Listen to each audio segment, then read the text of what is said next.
times are changing, warfare is changing, and what's up in the skies is really driven by the next wave of technology.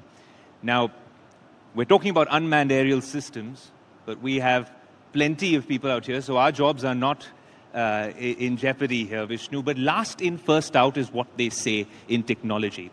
There's been so much talk, and you've hosted a bunch of panels today about what happened in the wake and aftermath of Operation Sindoor. I think that's where we'll begin this conversation. I think what we are seeing, Ayush, is a new phase in warfare. And just a couple of years back, no one would have thought that drones are very much going to be at the forefront of conflict. I was covering the Russia-Ukraine war. I covered it in Ukraine on 3 occasions, in fact. And the first generation of Ukrainian drones were visible sort of going above. It's changed the face of warfare in terms not just of inflicting casualties on the ground, but also in terms of hitting targets far afield. Naval warfare has been redefined. Air-to-air warfare, in a sense, is being redefined. And what we found this time, just a couple of months back, was drone warfare in the subcontinent for the very first time. And I think as we reintroduce this fantastic panel, let me tell you a little bit about all of these gentlemen, which may surprise you. They look very sort of prim and perfect in their jackets, and some of them are wearing ties and some of them aren't. But they were all soldiers in a sense, and certainly their colleagues as well, during Op Sindoor. This was a trial by fire for Indian drone companies, many of whom were deployed on the front in terms of drone operations themselves. How successful were they? What are the learnings? And in fact, how did this warfare between India and Pakistan take place? That's what we're going to probe and get to the bottom of in this session. But let me take it across to Samir first. He's a war veteran besides anything else. Flew a bunch of fighter aircraft in the Indian Air Force. His new love is drones. I've always told him a Mirage 2000 is much better looking than the drones that he manufactures. But be that as it may, you were one of those on the front line. How did you see the drone battle evolve in Op Sindoor? Yeah, Vishnu, thanks for reminding me that I'm a pilot. I was a pilot, now I'm an autopilot. So from a pilot to an autopilot journey has been great. But what is very relevant is my last little combat experience was during the Kargil war as a fighter pilot. And, opening up a drone company goes against the whole premise of actually manning something, taking it to its penultimate solution. And this is something which is, very, very much relevant now, that the next phase of warfare is going to embody a lot of manned plus unmanned teamings. And what we already saw was a big glimpse of drone warfare in the present Operation Sindoor. A lot of companies were called right down to the last mile by the end users, the Air Force, Army, etc., etc. And some of them actually were able to provide a bit of support in the short duration of 2 to 3 days. But what is very relevant and which came out strongly is that a lot of estimation and the way people imagine drone warfare is going to take place, those stereotypes were broken. I mean, the writing was on the wall for quite some time. We have been seeing operations back in Syria and lately in Ukraine. But it's only for this little operation to arrive right at our doorsteps that kind of took everybody to take notice of the fact that drones are here to stay. Drone is the next evolution of warfare. It is the next pillar standing with your legacy manned platforms. And the earlier we kind of embrace them, the earlier we learn to kind of operate them in a manner which can support your mission needs, that is something which is going to convert into a lot of applications as well as results in the battlefield. Sam, what were you doing on the LOC? No, obviously, we were just supporting operations, I'll put it this way. But what we got to see was quite a big glimpse of how this warfare is going to pan out in the days ahead. Last operation was during Kargil, right in the comfort of that cockpit where you get into a dive, you kind of fire your rockets and whatever.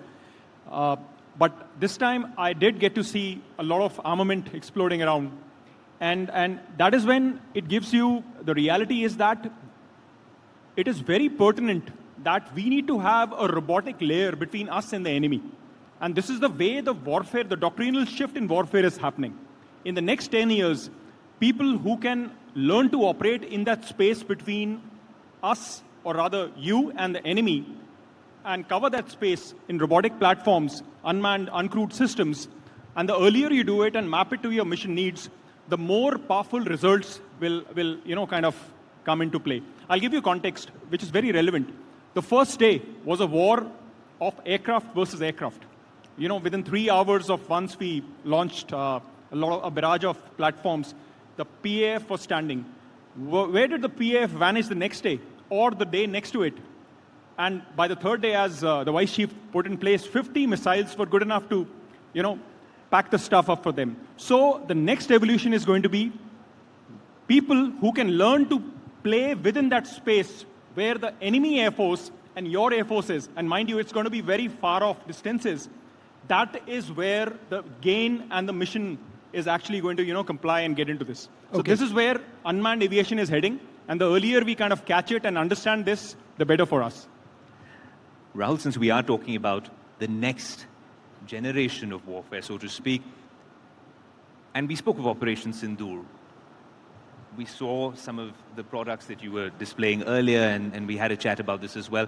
What were the learnings really in terms of what is really required by the forces in such a situation? Technology moves fast. That world adapts very quickly. But is there, a necessity there for you to also adapt the product and the tech accordingly? Yeah. So I completely agree with the description Vishnu started with, and not to repeat it, but just to reiterate it, that drones have been a transformational factor in Operation Sindoor, but not just here. All across the world, every modern battlefield is getting transformed. Now we as IdeaForge, we placed our bet in the future of autonomous, electric, aerial platforms for the long term. It was never a matter of if, but when this will become inevitable. Now that juncture is coming where the inevitability is not an option, but a reality that everyone has to keep up with. What we learned from Operation Sindoor, and I'll take 3 examples from the sessions earlier today.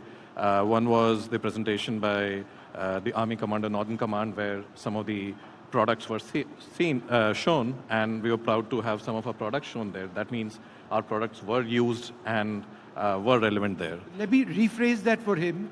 His drones hit terror camps. Carry on.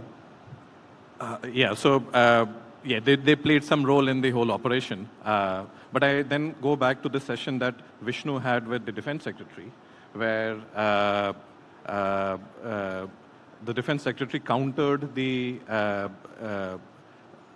positive statement that... He said all of you needed to improve. Yes, exactly. And that's the reality. And that's the learning. The one word takeaway from Operation Sindoor is learning.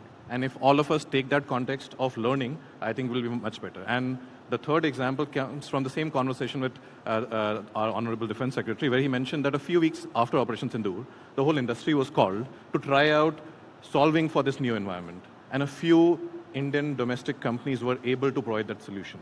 So within a few weeks of realizing what the problem was, coming up with solution and solving it, so the modern battlefield essentially is characterized by rapid, agile response.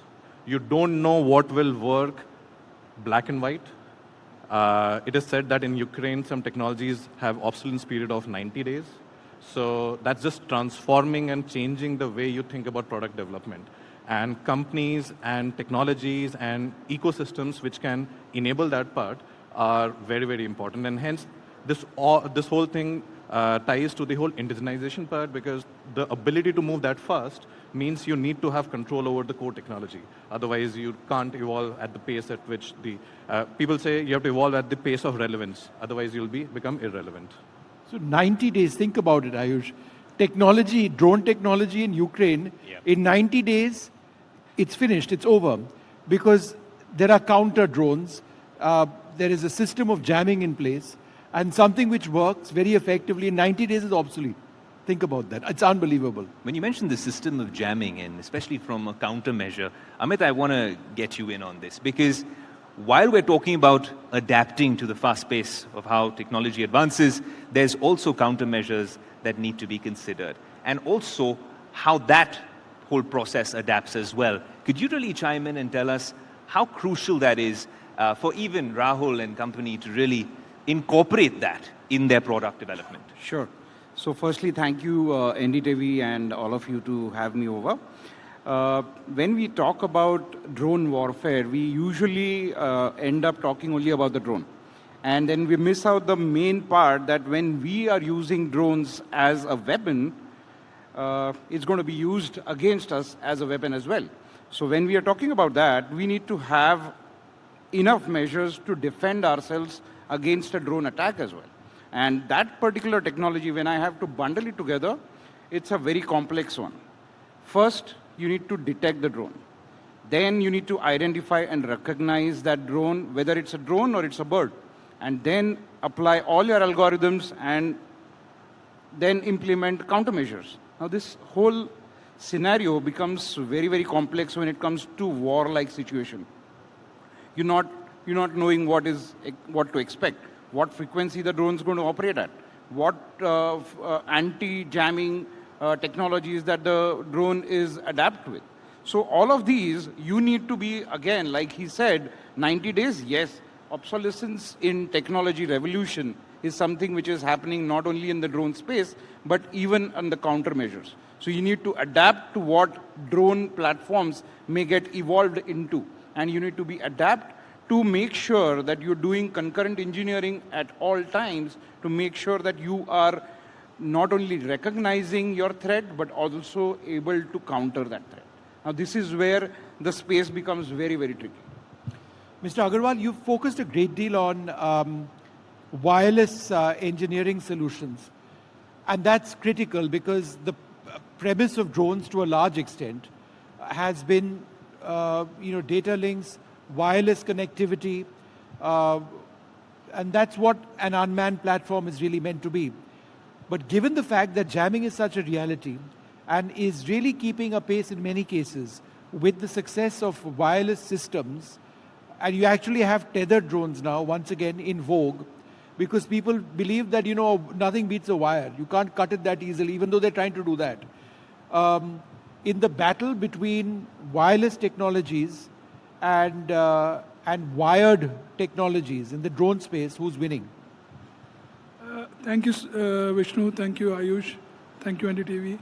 So I'll just put it in perspective that the major difference in wireless and wired, in terms of India, we have a lot of mountainous terrain.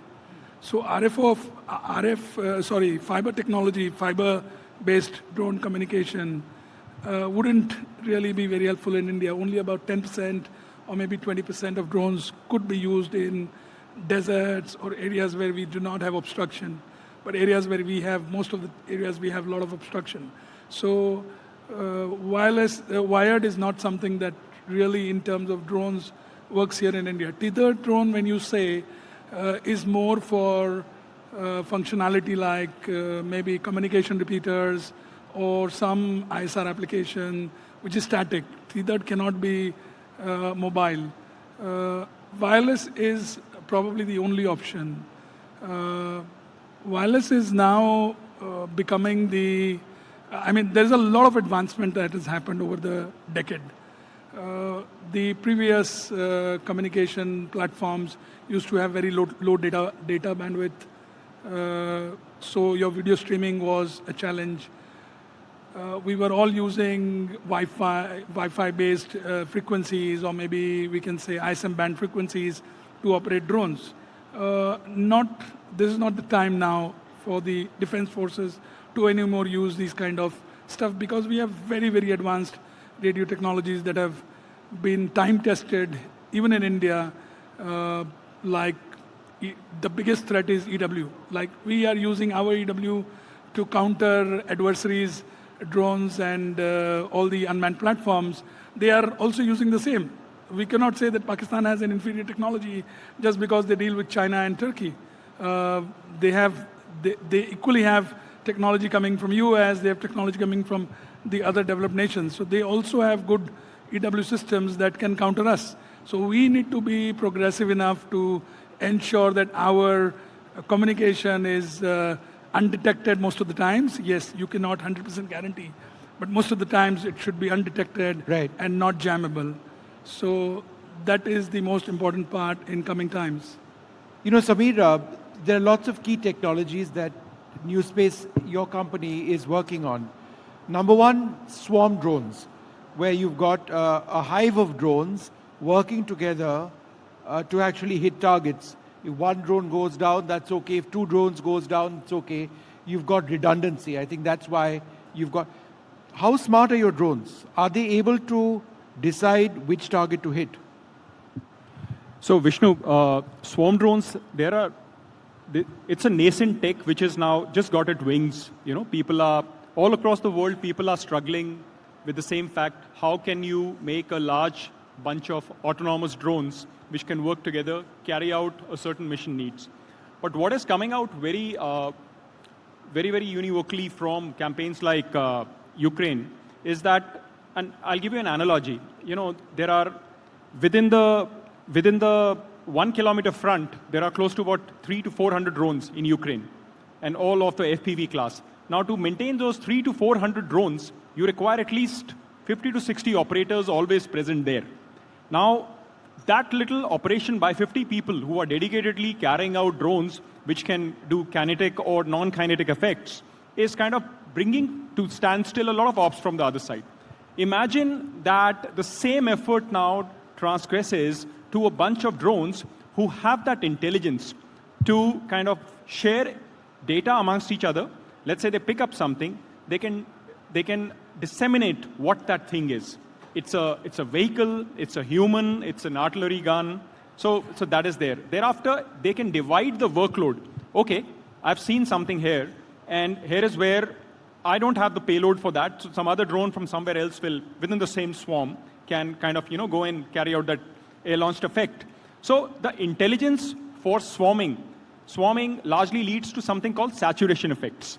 And the same is being affected by those 300-400 FPVs or equivalents and those 50-60 operators. Now you condense it down. You still have your 200 to 300 drones. But now the operators, they're just about 3, 4, 5. The biggest problem for the Indian Army or the Air Force is manpower. Trained technical manpower. Right now, there is a big effort where everybody is trying to get at least 10% of the workforce in regiments drone, trained. Now, this training may give you something or may not.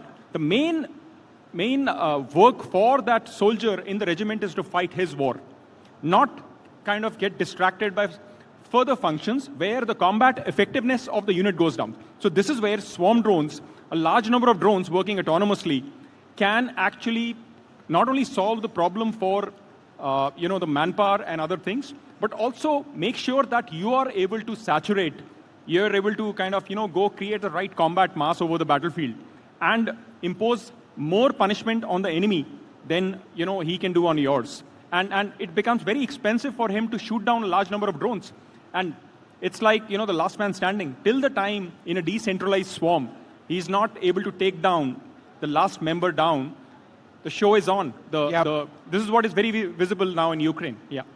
Vishnu, I find it interesting because very often we chat and deliberate and discuss at summits like this. But just to understand a realistic picture and to paint that realistic picture, Rahul, if you could come in and tell us, in technology, very often the concern was that during the IT revolution, India became a back office for certain reasons. With AI, we thought we'd have a second chance. We sort of really missed the bus in terms of building the infrastructure that the rest of the world is. We'll talk about AI in a bit, but in high-tech warfare, when we talk of where the US is at this point, even China building that entire supply chain, we've also, like Samir mentioned, Ukraine's case, and even with Iran in terms of drones, where does India genuinely stand in that global pecking order? And what is it that we can do to really climb the ranks? Great question. And I think in India and in the Indian ecosystem, there is a great potential to be amongst the global best. Being local best is no fun, no relevance at all.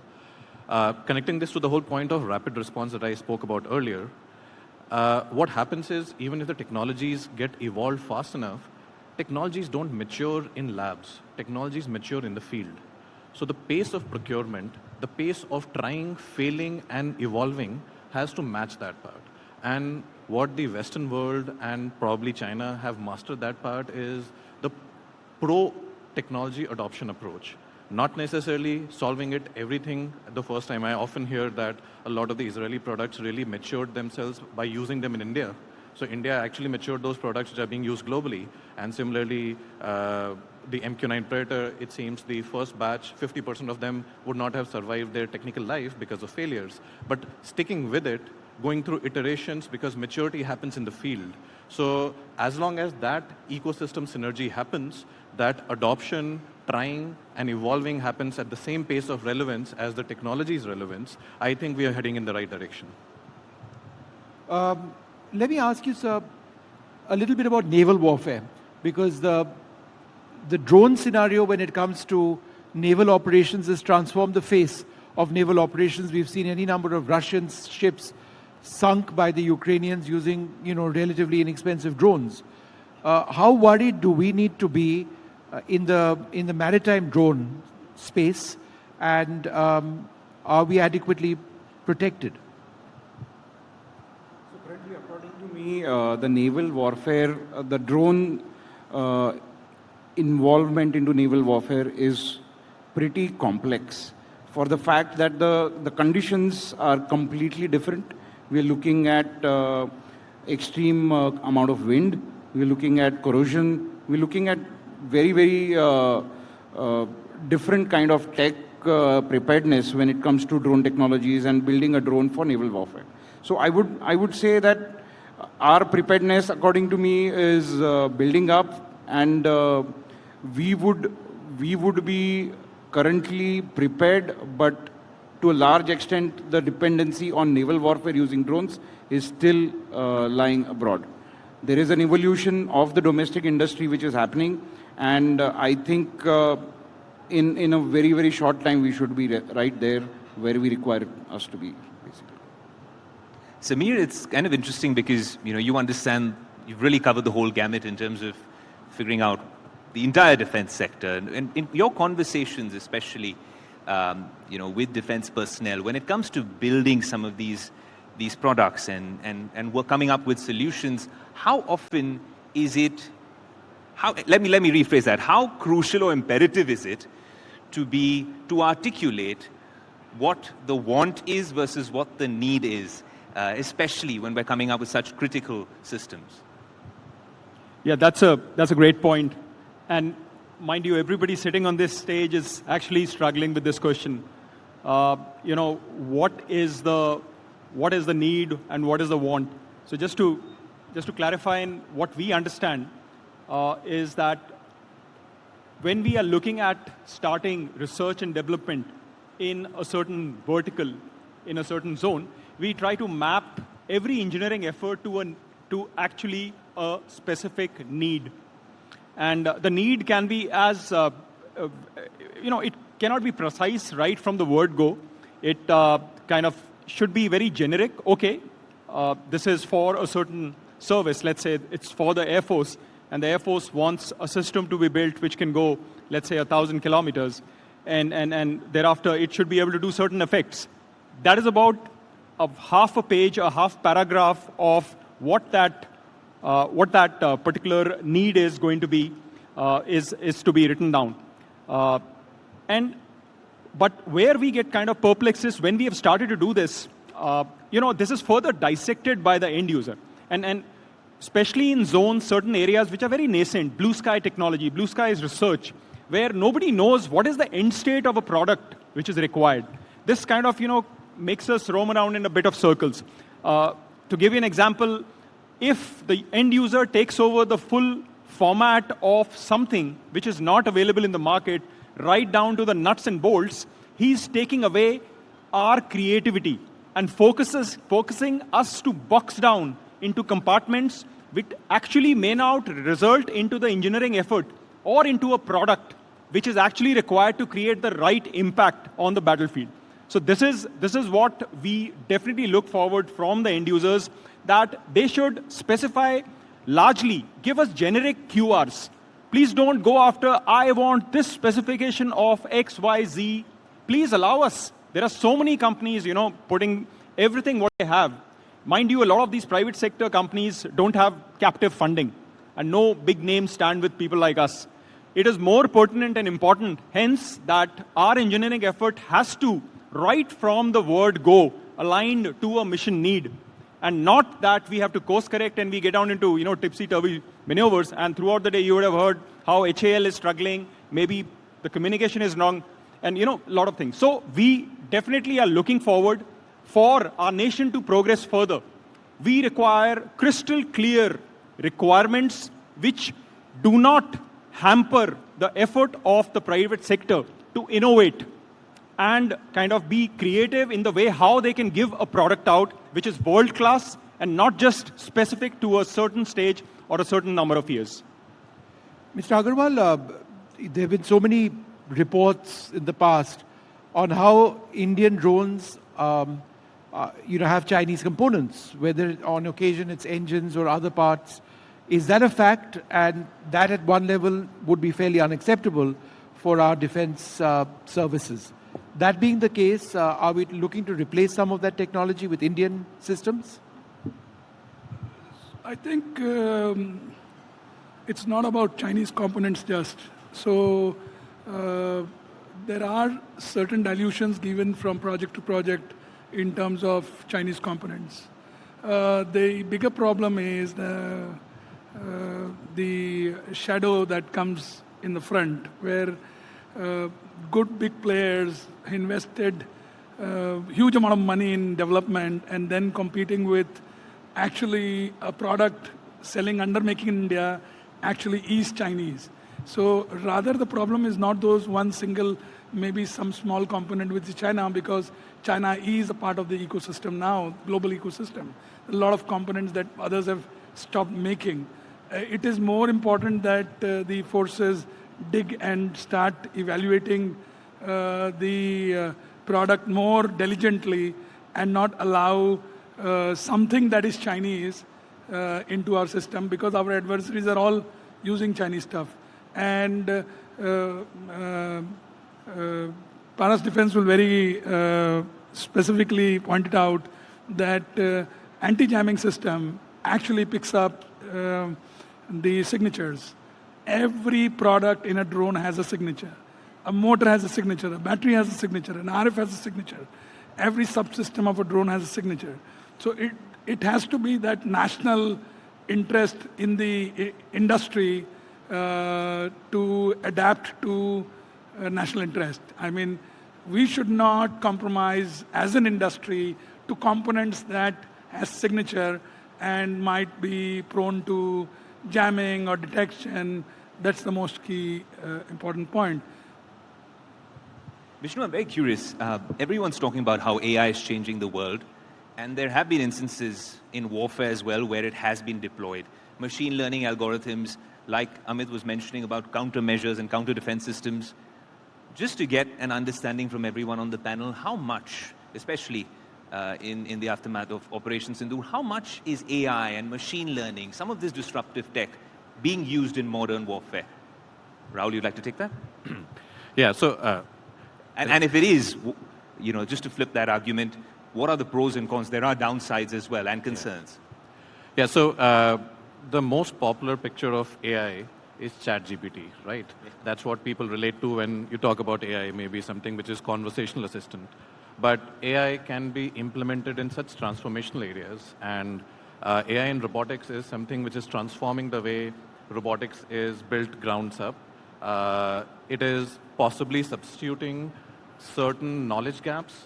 So when people say software engineers are being replaced by AI assistants, a lot of core physics-based development is also getting assisted by AI strategies of robotics development.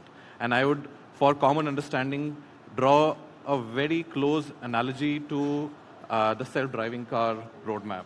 It's not a black and white switch that it's autonomous one day and it's not the other day.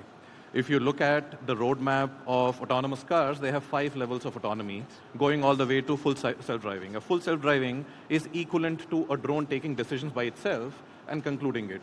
But that's not as straightforward a question. It is not good enough to be right 95% of times or 99% of times, especially for decisions which may have life criticality, and hence there's a roadmap for that to happen. Like self-driving cars, while they're driving on the road every day, but they're still not certified enough for life critical things. So drones in various sectors are at various phases of maturity of autonomy.